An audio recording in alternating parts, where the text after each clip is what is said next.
Recording. Turn on. Amen. Amen. But we're done. Sorry. That's okay. I was praying, but his lips were moving. It's the key we've been working on. That sounds a little scary, all right?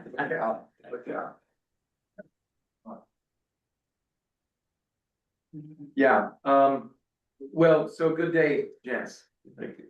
I've got 2 pages to give to you today. That ought to worry you.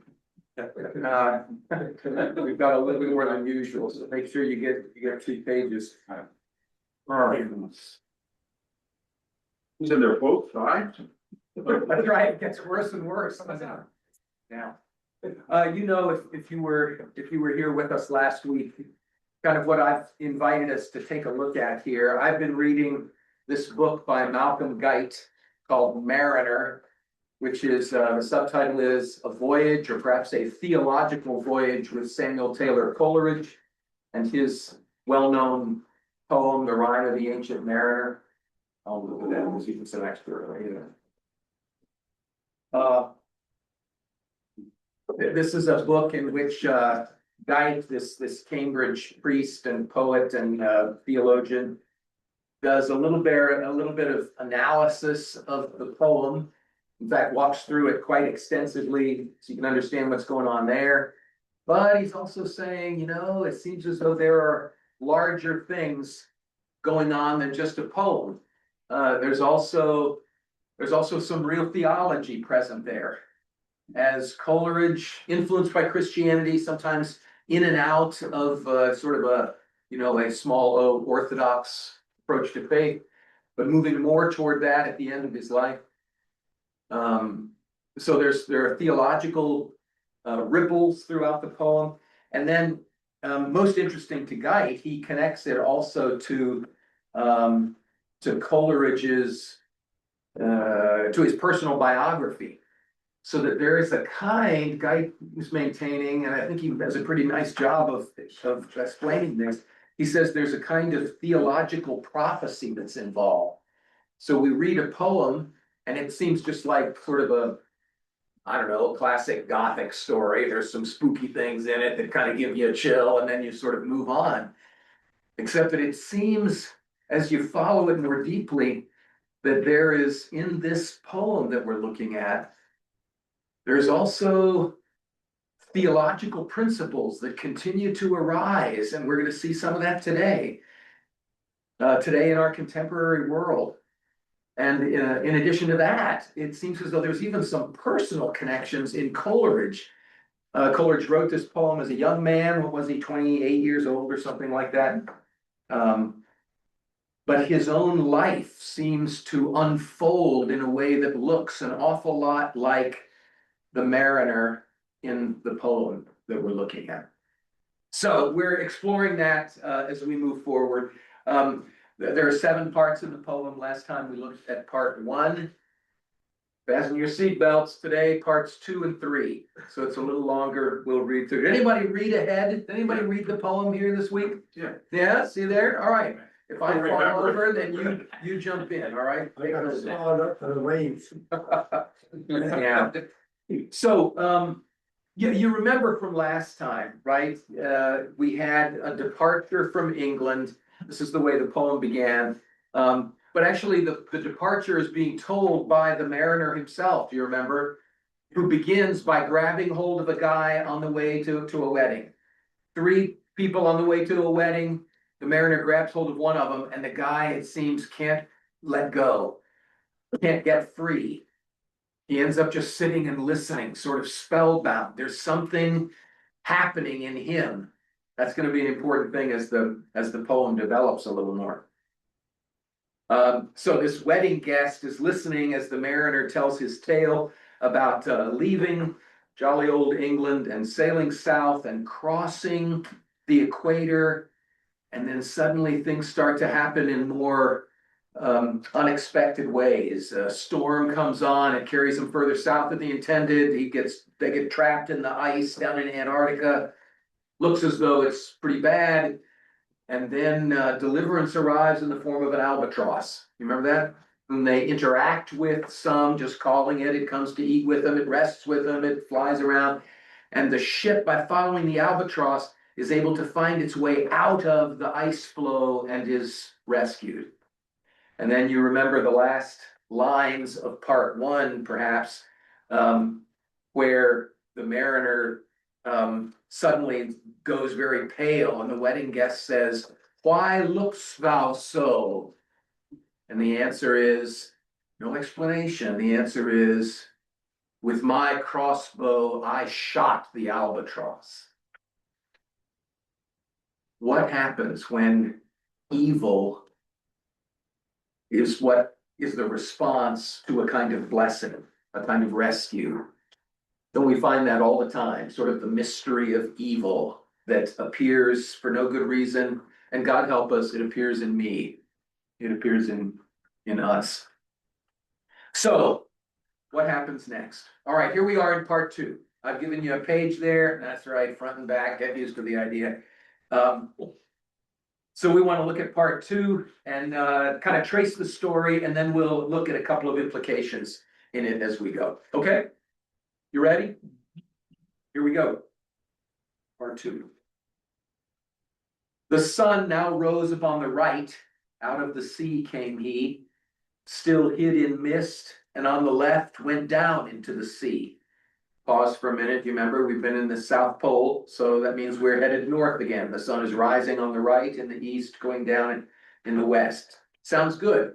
We ended on sort of an ominous note. I shot the albatross, but things don't immediately go badly. It seems as though everything's all right, and the good south wind still blew behind. But no sweet bird did follow, nor any day for food or play came to the mariner's hollow. And I had done a hellish thing, and it would work 'em woe. For all averred, I had killed the bird that made the breeze to blow. Ah, wretch, said they, the bird to slay that made the breeze to blow. But now watch the change. Nor dim nor red like God's own head, the glorious sun uprist. Then all averred I had killed the bird that brought the fog and mist. 'Twas right, they said, such birds to slay. Sorry, 'twas right, said they, such birds to slay, that bring the fog and mist. You notice the change in those two stanzas? On the one hand, they're saying, "Oh, how terrible that you killed the bird that brought this blessing." But things are going all right. So actually, you probably were right to kill that bird. He was probably the one that brought the fog and mist in the first place. You see the fickleness that surrounds us. Okay. The fair breeze blew, the white foam flew, the furrow followed free. We were the first that ever burst into that silent sea. The idea is to round the Cape of Good Hope and move into the Pacific Ocean, for the first time. That's the idea. Down dropped the breeze, the sails dropped down. 'Twas sad as sad could be, and we did speak only to break the silence of the sea. All in a hot and copper sky, the bloody sun at noon, right up above the mast did stand, no bigger than the moon. Again, think geographically, we've gotten north again so that we're at the equator. At noon, the sun is directly overhead. But here's the problem now, right? The breeze has failed.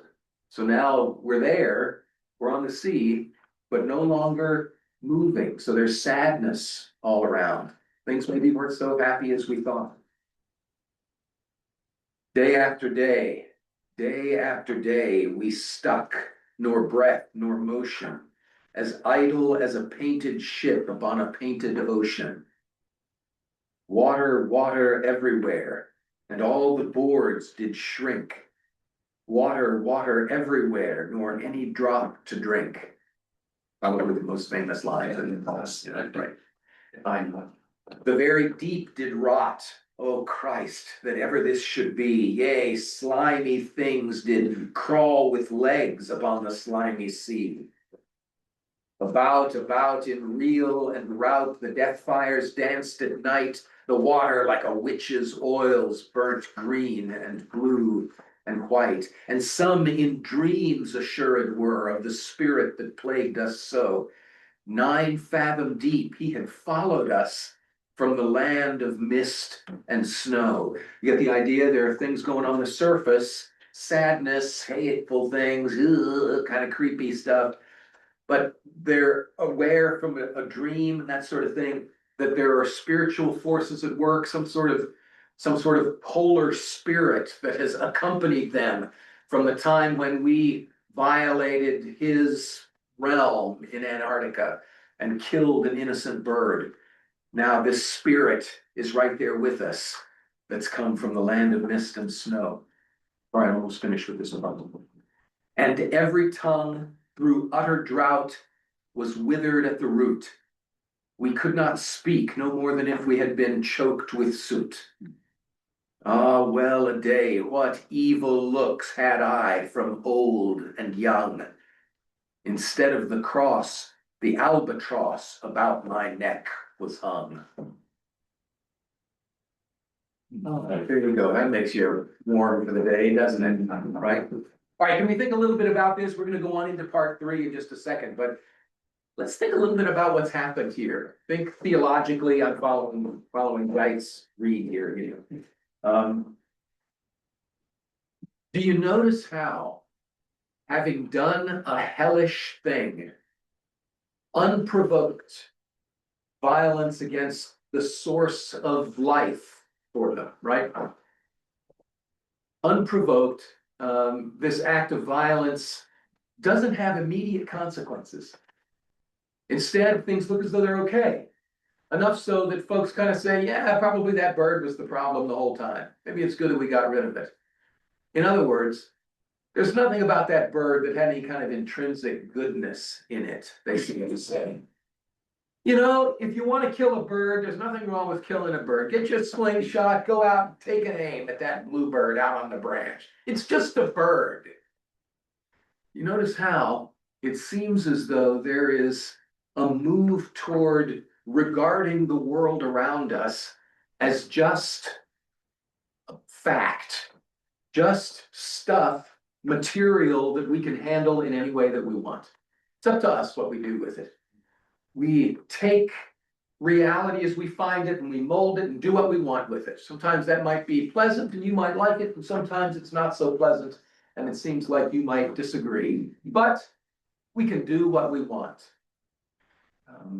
Geit refers to this as an instrumental view of the world around us, instrumental view of nature. It's just an instrument. We establish the goals, we do what we want. He contrasts this with a more traditional Christian view, which has a kind of sacral understanding of nature, a sacredness in the world around us, an order that's built into things, a life-giving order. And what is it then to violate that kind of order? It's not as though the whole world falls apart. You can violate it, you can. But if you do, don't you set yourself at odds with things that eventually will come back to haunt you? So Geit points out, I've spoken of this as a kind of theological prophecy here in the poem, you know. Geit points out the way that, well, I mean, lots of things going on here, but Geit especially refers to the way that it seems as though some of the language that we see here in part 2 of the poem seems to be a not inappropriate commentary on 20th, 21st century ecological issues. Do you notice that? If you approach nature as though you can do any darn thing you want with it, the time may come when you find that nature, though it gives you all the things that you wanted, right? You can use it instrumentally in that way. But though it gives you all the things you wanted, you may find that the things that you wanted bring death instead of life, right? You may find that the stuff that you get out of it doesn't finally satisfy. Geit says this in a really interesting way. Listen to Listen to the description that he gives. He is talking about, interestingly, about the line that becomes so famous here in the poem, water, water everywhere, nor any drop to drink. You're surrounded with fullness. Look, there's water everywhere. None of it nourishes you. You're dying in the midst of all of the plenty that's everywhere. Here's Geit's commentary. You can be in a state of mind and soul where you may be surrounded by plenty, but it does you no good. Where the more you consume, the less satisfied you are. Where you pursue an addiction until the very means of satisfying it becomes a poison that prolongs rather than relieves the agony of craving. You hear that? He's going to say more about addiction here after a bit, with respect to Coleridge. How about our culture? Listen, never has every whim of so many people been so completely catered to, so many needs at once stimulated and satisfied as in the contemporary world. And yet, far from being made happy by all these little satisfactions of impulse and appetite, we find a growing discontent and ennui in all Western consumer societies, until we're forced at last to make a distinction between standard of living and quality of life. You hear that, don't you? High standard of living, boy, we're at the top of our game. And there's misery everywhere, quality of life. Right?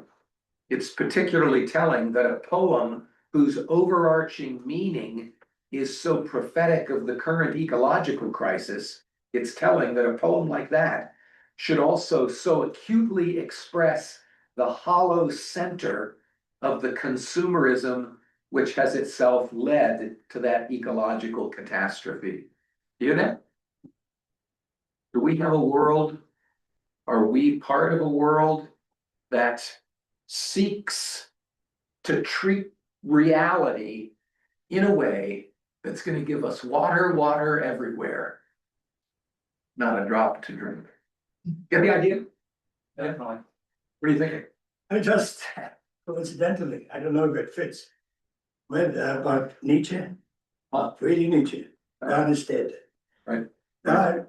If it's not explained and read about, God is not dead for Nietzsche, but he said the same thing, that the advances in civilization, the modern Western world, that deadened God.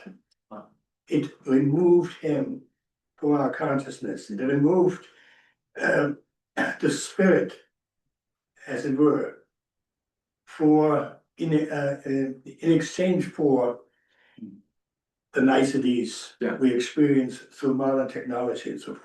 Yeah, yeah. And so God is sort of a metaphor there for the evil.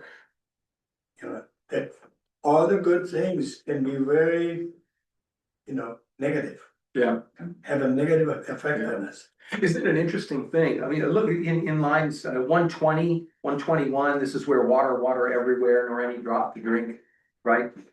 The very next line says something very intriguing, doesn't it? Very next stanza. Because if you have failed to honor the life-giving character of what's around you, if you've treated it just as an instrument, then you surround yourself with all sorts of things that you think you want that doesn't nourish you. But in the end, you end up hating it. Look at the next stanza. Yeah. The very deep did rot, O Christ, that ever this should be. Yea, slimy things did crawl with legs upon the slimy sea. You think about going out sailing on a ship. You think about America. Doesn't that sound like an adventure? Oh, the beautiful sea.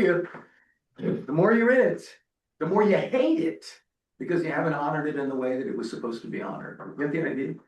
Yeah, still bringing up Nietzsche. I took a philosophy class in college, and because I'm German, I could be German. I took a paper on Nietzsche, and I will never forget the line in one of his books where he said he had analyzed the state of Christianity in Germany. and he said this: Christianity would be much more believable if Christians acted more like their savior. And powerful. The other thing that gets to me, my former colleague, the late Ron Sider, who started the organization Christians, Evangelicals for Social Action, now it's Christians for Social Action. I'm glad they changed the name because the term evangelical has been so bandied about in so many different ways that it doesn't really make sense anymore to most people. But the concept of creation care that Ron Sider was very much talking about and writing about. It's not the domination of creature, but it's taking care. And because you know the passage in the Old Testament in the creation story of Genesis 1, be fruitful and multiply and replenish the earth. And there's also the concept of dominion, which is not at all what the Old Testament text in its Hebrew version, in its Hebrew, really gets at. What it's really talking about is responsible sovereignty. Responsible, not domination. Right. Yeah, a lot of people make a careful distinction between dominion and domination. Dominion, it seems as though, means making this to be all that it can be according to its own inner life. God's put you there so that the garden can grow and flourish and be rich. Domination means I'll get something out of this that I want, right? Yeah. It's very different worlds. Drill, baby, drill. Yeah. All right, listen, if we have thought a little bit about what you might think of as natural consequences of this sort of violation of life-giving order in our world, shooting the albatross, doesn't come immediately, but it comes.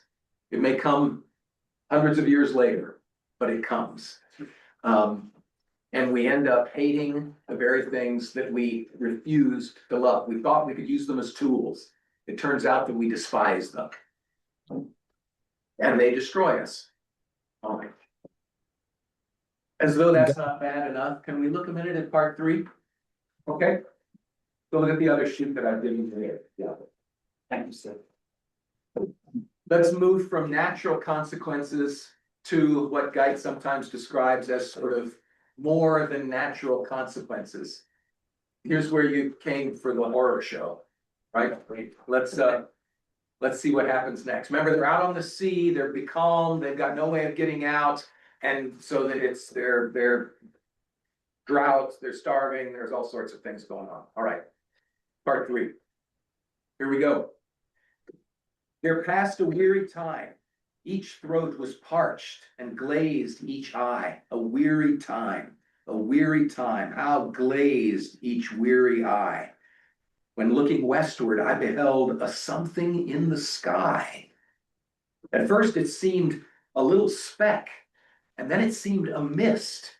It moved, and took at last a certain shape, I wist. So he's not looking up in the sky, he's looking out toward the horizon, right? He sees something there. A speck, a mist, a shape, I wist, and still it neared and neared. As if it dodged a water sprite, it plunged and tacked and veered. With throats unslaked, with black lips baked, we could not laugh nor wail. Through utter drought, all dumb we stood. Right? We didn't have enough water, enough moisture to be able to speak. I bit my arm, I sucked the blood, and cried, a sail, a sail. So you see what he does? He drinks his blood in order to get enough moisture so that he can speak. Look, a sail is coming. Okay. With throats unslaked, with black lips baked, agape, they heard me call. Great mercy, they for joy did grin, and all at once their breath drew in, as they were drinking all. See, I cried, she tacks no more. Hither to work us weal. She's going to bring good for us. Without a breeze, without a tide, she steadies with upright keel. Pause for a second.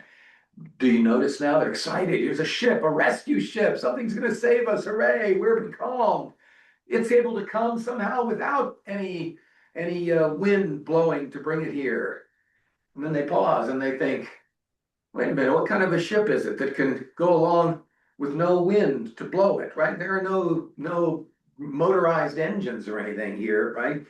Instead, something else seems to be happening as this ship approaches. The western wave was all aflame. The day was well nigh done. Almost upon the western wave rested the broad, bright sun, when that strange ship drove suddenly betwixt us and the sun. So the sun is setting, the ship is coming on so that it is between us and the sun. And straight the sun was flecked with bars. Heaven's mother send us grace, as if through a dungeon grate he peered, with broad and burning face. Alas, thought I, and my heart beat loud, how fast she nears and nears. Are those her sails that glance in the sun, like restless gossamers? Are those her ribs, through which the sun did peer as through a grate? And is that woman all her crew? Think what he's seeing now on the ship as it goes around. Is that woman all her crew? Is that a death? And are there two? Is death that woman's mate? So you see, he's seeing at least two figures on board this ship. Not a crew, just two figures. Death and some woman. What's going on here? Her lips were red. Her looks were free. Her locks were yellow as gold. It sounds beautiful, doesn't it? Her skin was white as leprosy. The nightmare life in death was she, who thicks man's blood with cold. You thought meeting death was going to be a problem. What is life in death that looks alive, but it's really white as leprosy? All right, let's finish up. The naked hulk came alongside, and the twain were casting dice. The game is done. I've won, quoth she, and whistles thrice. The sun's rim dips, the stars rush out. At one stride comes the dark, with far-heard whisper o'er the sea, off shot the spectre bark. Get the idea? The sun sets suddenly, right at the moment when this woman rolling dice says, I've won. Life in death, that's the woman, has won a dice game with death. What does that mean? All right, let's see. We listened and looked sideways up, fear at my heart, as at a cup my lifeblood seemed to sip. The stars were dim and thick the night. The steersman's face by his lamp gleamed white. From the sails the dew did drip, till clomb above the eastern bar the horned moon with one bright star within the nether tip. Vision of the moon with one star close to it, the star-dogged moon he's going to talk about. One after one by the star-dogged moon, too quick for groan or sigh, each member of the crew, each turned his face with a ghastly pang and cursed me with his eye. 4 times 50 living men, and I heard nor sigh nor groan. With heavy thump, a lifeless lump, they dropped down one by one. The souls did from their bodies fly, they fled to bliss or woe, and every soul, it passed me by like the whiz of my crossbow. All right, you want to creep out? Something strange is going on here, right? It seems as though what we've got is the spiritual realities that are behind and related to the natural realities that we've offended suddenly come on strong. That means death. And of course, maybe in one sense, we're not surprised by that. Death seems as though it is the end that awaits us all in one way. So seeing death or meeting death is bad news. But then there's also this other thing, this life in death. What does that mean? What does it mean that something can look alive but be dead? What does it mean that you are dead while while you continue to be alive? What does it mean that you seek death but cannot find it? You remain alive as things get worse and worse and worse. So we find the mariner here, um, especially confronted by the hellish thing that he did, so that as a result of this dice game, all of the crew around him die one by one, right? And the last thing he sees is each one turning their hateful eye on him. He's the one that did it. They look at him and they fall down dead, one by one. 4 times 50, 200 men on the crew. Down they go. Corpses now all around. The mariner is left alone. As the souls, somehow he feels them whiz past him, like the whiz of my crossbow. Notice again, the hellish thing that he does is always connected to a cross.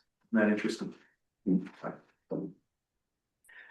All right, listen, this is as deep as it goes in the poem. That is as dark as it gets. It's creepy and just, I don't know, in the ways that keep me from needing to go see my latest dose of, Friday the 13th or whatever it is.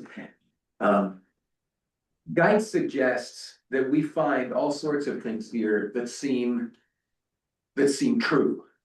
It's not just that we see natural consequences of the violations that we do to the natural order.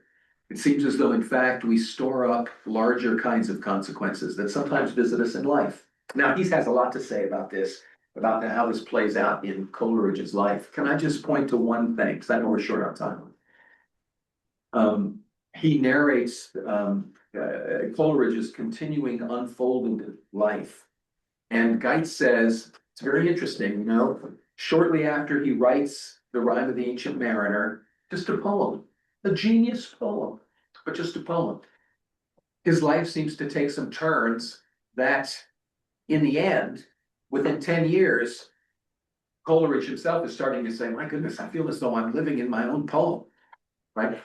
So he goes off on a poetic expedition, goes off to Germany to study and to do some work, leaves his wife and a young child at home for a short visit over in Germany. And then, he gets a letter that says from his wife, oh no, our darling baby is sick, near death, looks as though the child's gonna die. And Coleridge, who loves his wife deeply, loves his child, lots of his poetry reflects that. She says, come back, I need you here. And he says, oh, I love you so, I want nothing more than to be with you. But I really have to stay here and study. There's poetry to be written. I'm trying to learn German. What a terrible thing. I've got my eye on YouTube. You see what I mean? Geitz says this seems to be the move where Coleridge didn't honor the life-giving order that he was a part of. His relationship with his wife, a woman whom he really loved, his child whom he really cared for, somehow got turned upside down, and he rejected them in order to stay in Germany and pursue some of the little fancy things he was after. All right. It doesn't have immediate consequences. The child dies. Sarah, his wife, is miserable. Eventually, he makes it back, and she receives him, not very happily. Their relationship has changed, but they go on. He writes more poetry. Goes and spends time with William Wordsworth. Remember, we mentioned some of the kind of romantic flourishing that was going on there. But at least 2 things start to happen. They happen kind of gradually. And Coleridge finds that he's not just dealing with the troubles that come from having made a bad move in my relationship with my wife, but instead, at least 2 things signal something more. One is, when he thought everything was just going great, including relationships with William Wordsworth, including his poetic career, things were all going together. He was smooth sailing out in the Pacific Ocean. How wonderful. And then suddenly things start to unwind. His relationship with Wordsworth takes a turn, and it seems as though suddenly he's not involved in quite the same way in the composition of poetry that he was. Oddly enough, through Wordsworth, he meets a young woman whom he becomes very close friends with and eventually falls in love with. He never has an affair with her or anything like that, but his heart for the rest of his life will be drawn toward this other woman as his marriage to the woman that he loves, loves, how does that work? Deteriorates. Things are getting worse. And then, above all, Guy points out, it's at this point that Coleridge, having struggled, I think I mentioned last time, having struggled for many years with different kinds of bodily ailments, encounters some issues related to his joints, some agonizing pain that require larger doses of the medicine of choice that was prescribed all over England at that time, laudanum, an opium-based drug that you take with alcohol. He took the maximum dose and continued to take it in order to deal with his pain, and it does what opium does. It solves the pain problem and gets you hooked with a desperate kind of addiction. And Coleridge found himself, as he had to take more and more laudanum, which could reduce the pain, but for shorter and shorter periods, requiring larger and larger doses of laudanum, which then started to produce the pain rather than to temper it, right? He found himself in this spiral that moved, we all know what addictions look like, God help us, that moved increasingly to the place where he cried out for death. I want to die. He tried to take his life, but it was as though he was not permitted to die. Life in death had won him. So others around him could die, could go to their rest. He finds himself living on, alone, in the nightmare. So, have a good day. Thank Wait, you wait. very much. Wait a minute, we can't stop like that. I mean, I'm still thinking about what you said so deep. Yeah. It certainly is true that we are going to get more next week. And can I say again, this is where it gets really dark. Next week, we'll see some turns begin to take place in the next two parts of the poem, but you can feel the darkness. Just want to say that Yeah. there are consequences for all of our actions. Yeah. And sometimes they don't play out until, as you said, 100 years from now. Yeah. In our children, Yeah. perhaps, in our, the generations that follow. It made me think of the soldier that is involved in battles, the killing sprees sometimes in Vietnam and so forth. That's all around. And they come home and are never the same. That's right. Because that world That's right. is within them. That's right. They see that every sound is interesting. Wait a minute. I don't know that it's at all significant, but I'm curious about why Joe's point of mentioning slimy things did crawl with legs. Did they say anything about what that's supposed to be, or it's just, that's the way he describes it? Yeah, no, it's a good question. And there is some speculation about how it is, kind of some of the sources that Coleridge might have had in mind and that sort of thing, you know. I think I know nothing about this. Guy suggests that the primary thing there is to create an image that seems as though it's not quite sea life, but it's not quite land life. Right? So when you're out at sea, you can think of the beautiful, majestic, the whales or the dolphins or something like that. That's not what he's seeing. He looks out and what he sees is alive. It's sea life, but the slimy things that crawl around, what do you think of then? Stuff that doesn't belong. Oh, exactly. Somehow contributing to the horror rather than being a source of beauty or of life. Yeah. Does he say anything about hallucination, and fantasy, and all that mixes into it becomes the real world. Yeah. I mean, Because the sea is when a body of water is still, yeah. does not move. There is no wind. It becomes slimy. It becomes a something that you have not seen before. Yeah. You wish there was a storm to Clear it up. To clear it up. Yeah. Right. Well, it's interesting to connect that. I mean, you don't see this explicitly in the poem, but Guy repeatedly kind of connects that to what's going on with his opium addiction, right? But because early on, when he was taking opium, he would find that it brought relief and a kind of euphoria, right? As drugs tend to do when you first take them.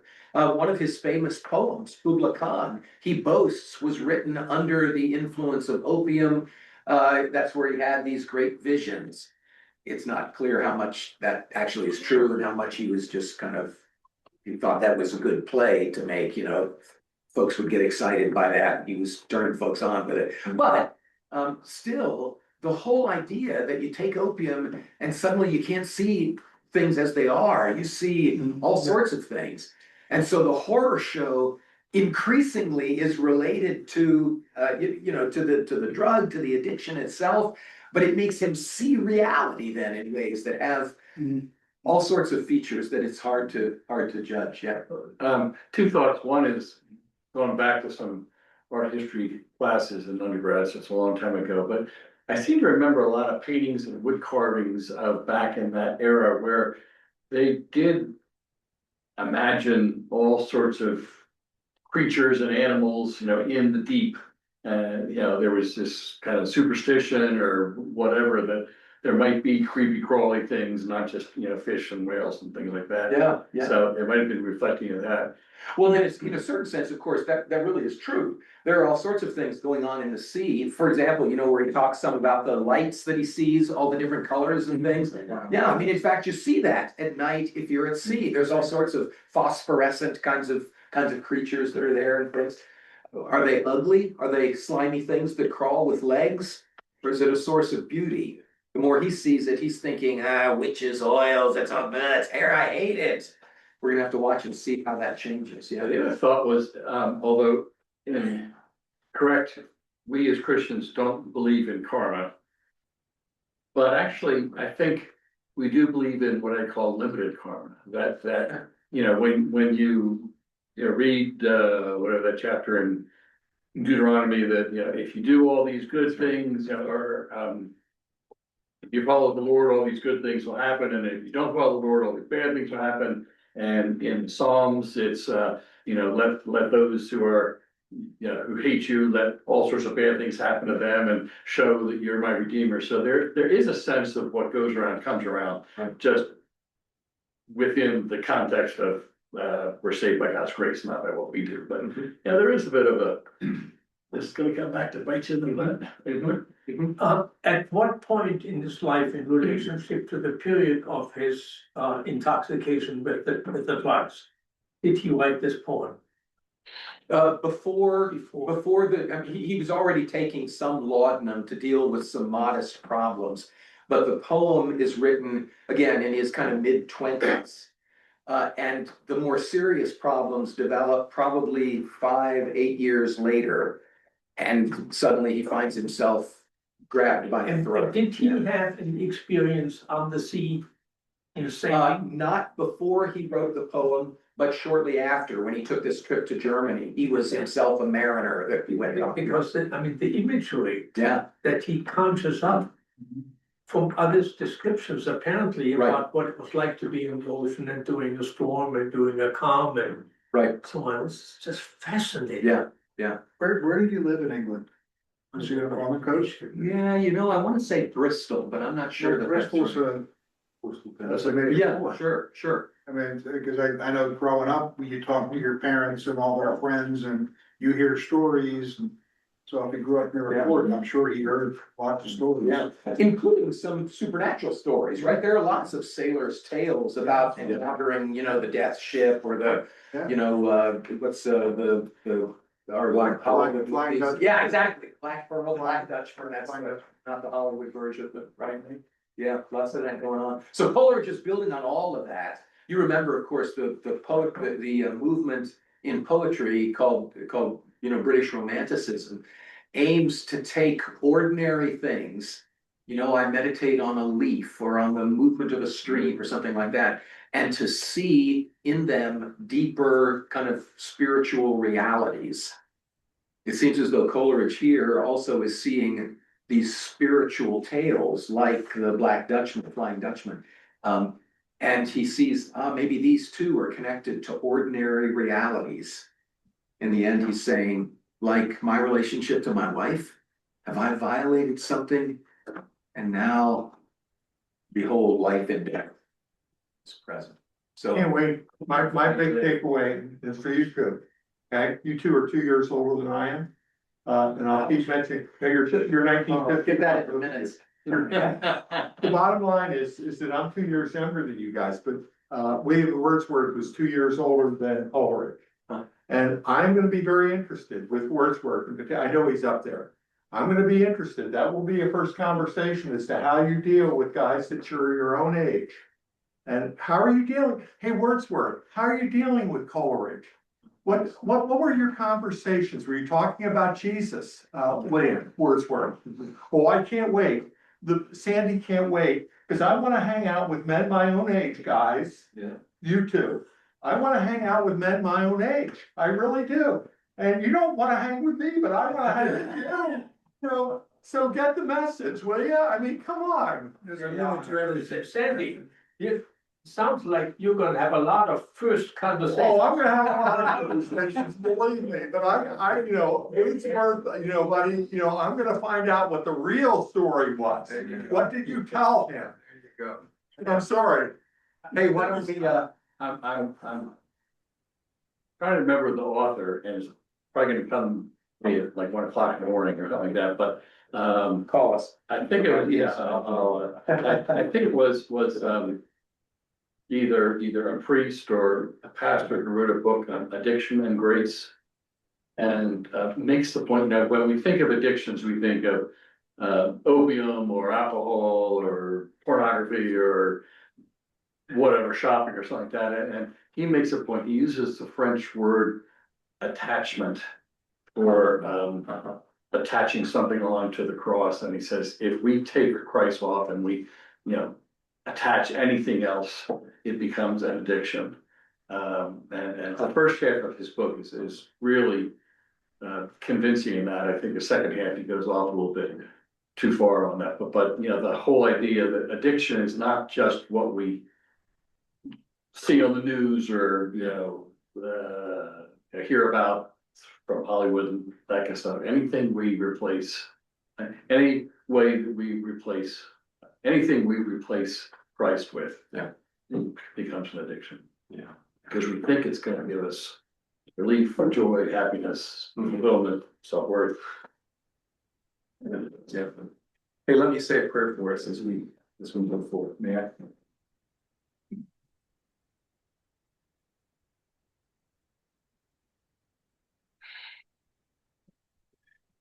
Most holy God, in the name of Jesus, who alone rescues us from our own tendencies toward addiction. Thank you for, I do want to thank you for the poem here, for this darkness that we are invited to see, to imagine, to enter into, precisely so that we can be aware of its reality and flee from it, find life in you, not in all of the things that we try to find life in. Will you guard us from the kind of missteps, the kind of mystery of evil that threatens to capture our souls so easily, the sin that so easily entangles us? Will you preserve us from it? Will you help us to love one another and to love those around us in ways that can move us into the rhythms of life? And then grant that on that day when death is finally conquered, we should see with our own eyes the victory of Christ. Pray that you'll bring us to that, bring us soon, even today. Remind us of the great victory of Christ, in whose name we pray. Amen. Amen. Right.